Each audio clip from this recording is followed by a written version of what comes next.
Hello everyone, it's Janae, aka Peach Moonstones, on Instagram, Twitter, TikTok, everything. I'm here doing my first ever YouTube video coming on the back of the Jay Cameron interview that I did, that came out this past week. People thought I was crazy, definitely. People didn't understand why not Paris or why not Greece or something. They were nervous for my safety. Shout out to Jay Cameron. I really appreciate him for bringing me on. And today I'm just gonna take some time to expand on that interview. People had a lot of questions for me, so I wanted to go more in depth on my journey, what moving to Ghana at 25 all alone was like, and answer just extra questions. Okay, so just to start off, we're in my apartment right now in Accra.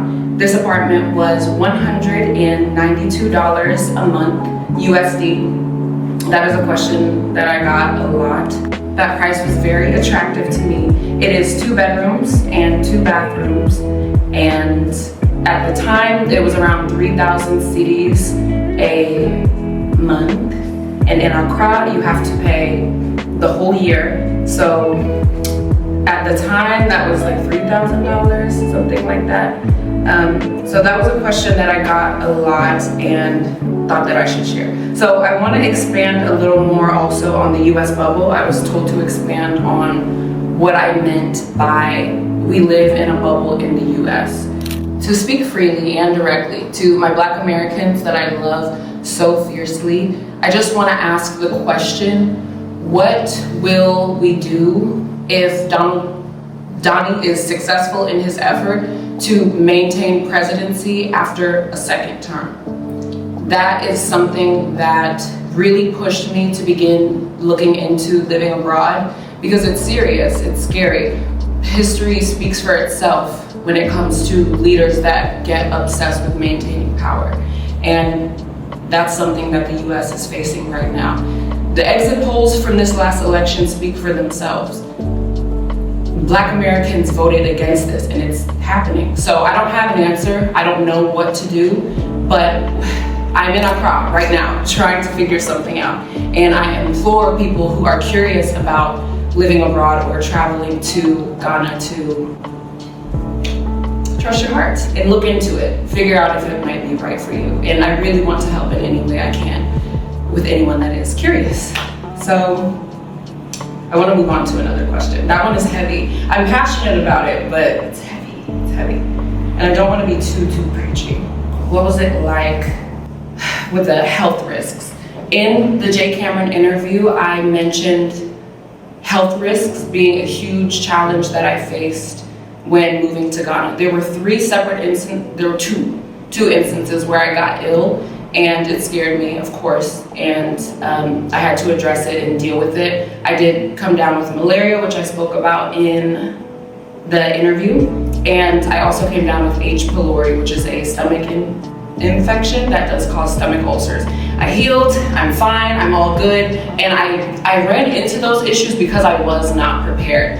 Like I mentioned in the other interview, I was walking around, going to the beach with no bug repellent, doing whatever, and with the H. pylori, I was eating out all the time, having food on the roadside, kebab, roadside pineapple, eating at whatever restaurant, whatever, and I had been advised against that, but I was just kind of caution to the wind, enjoying Accra, in love with the city, and just feeling like everything would be fine, and I had to learn the hard way. So I do want to be transparent about that experience so that it could help someone in the future.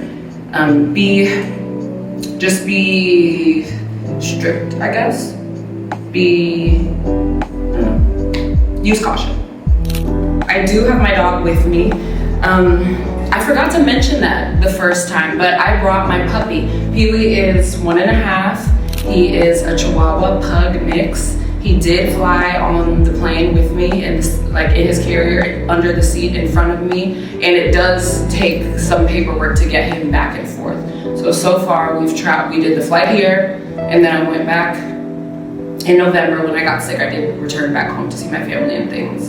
and then we did the flight. So he's done 3 of these flights with me. He's done a good job, and he's adorable and precious. And yeah, I'll get more into that if people are interested to know everything that goes into traveling with a small dog. I will touch on that. But yes, I am actually not alone. I brought my puppy, baby, and he's here in all his glory.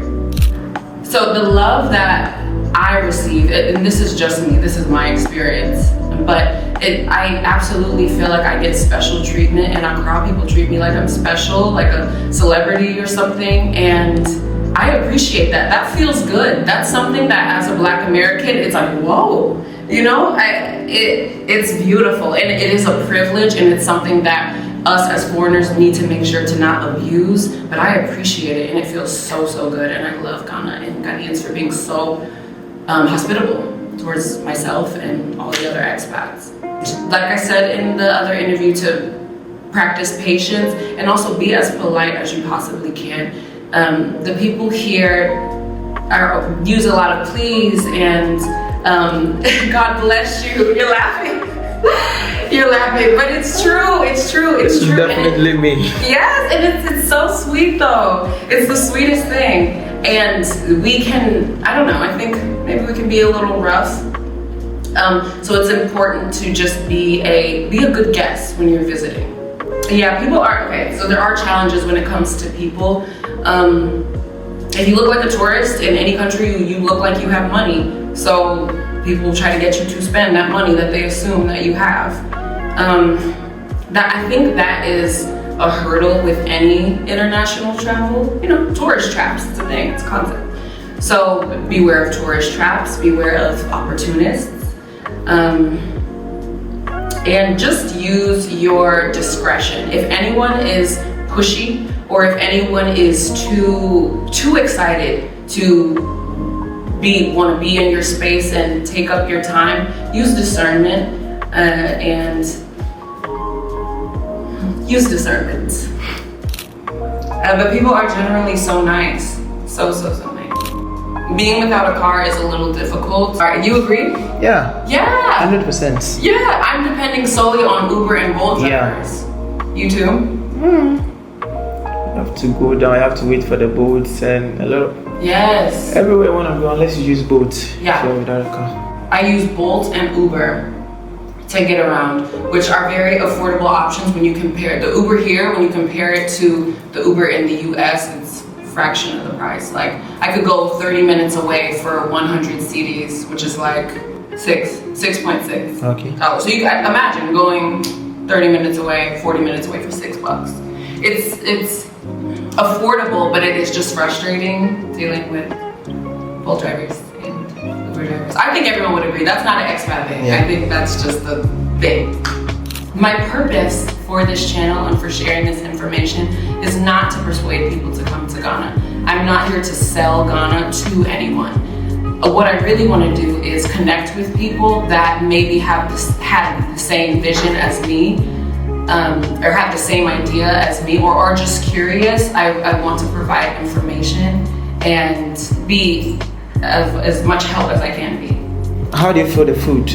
The food Ghanaian is so good. The food is so good, and it feels very like filling and comforting, and I've lost weight. Should I touch on that? I've lost weight since being here. You know how I just showed you the video about obesity in America? Because our food is pumped with chemicals and hormones that puts weight on us. Yeah. So a lot of Americans share online their experience with traveling abroad anywhere, literally going anywhere outside of the US for an extended period of time and losing those extra pounds that were on them. And I can agree to that 100%. The food is cleaner.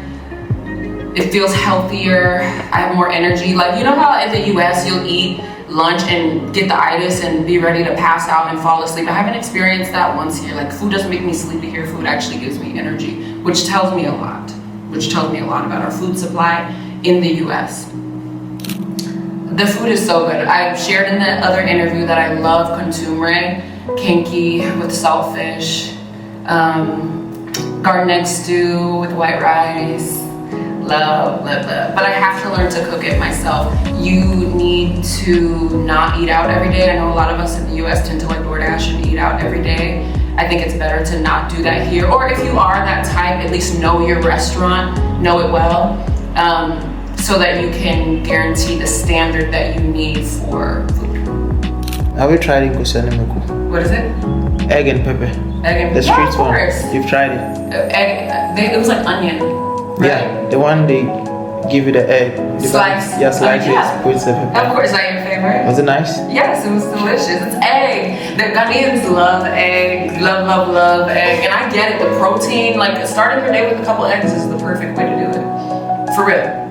Perfect way to do it. So people, even my family, were telling me how they didn't know much about Ghana at all, and just didn't know what to expect with where I would be living and what type of like facilities and things are in Accra. So Accra is the capital of Ghana. There are malls, hospitals. I feel stupid explaining this because it's like so Googleable.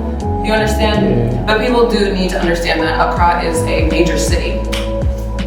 Another thing that I love so much about living in Accra is the sense of community and love.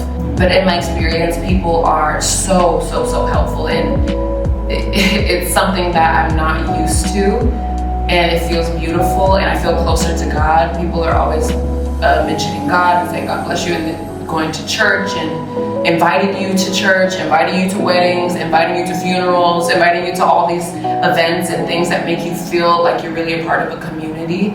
And yeah, it's beautiful. Before I came to Accra, I thought that I would blend right in. I don't know why, but I assumed that it's a African country, so the population is black, and so no one will know that I am American unless I start talking. That is not the truth. People could tell I was American by my walk. People could tell I'm walking around with like a dog, and I have tattoos and like things. So I don't know why I thought that, but